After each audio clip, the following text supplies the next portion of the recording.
नवरात्रीच्या शक्तिपूजेच्या 8व्या दिवशी आपल्याला कोणत्या देवीच्या स्वरूपाला बघायचं आहे तर महागौरी ह्या देवीच्या स्वरूपाला बघायचं आहे. कशी आहे ही देवी?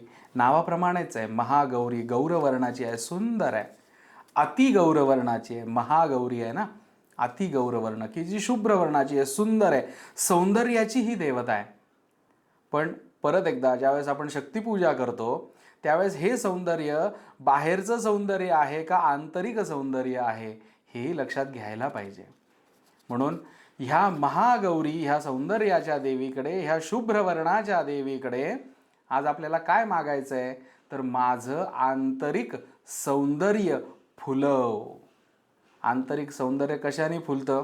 सद्गुणांनी फुलतं.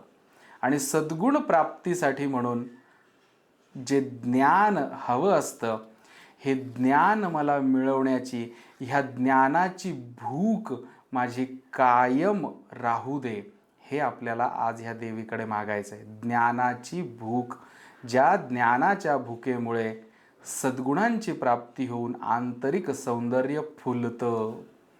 म्हणून ह्या महागौरीकडे आपल्याला हेच मागायचं आहे. या देवी सर्वभूतेषु क्षुधारूपेण संस्थिता नमस्तस्यै नमस्तस्यै नमस्तस्यै नमो नमः.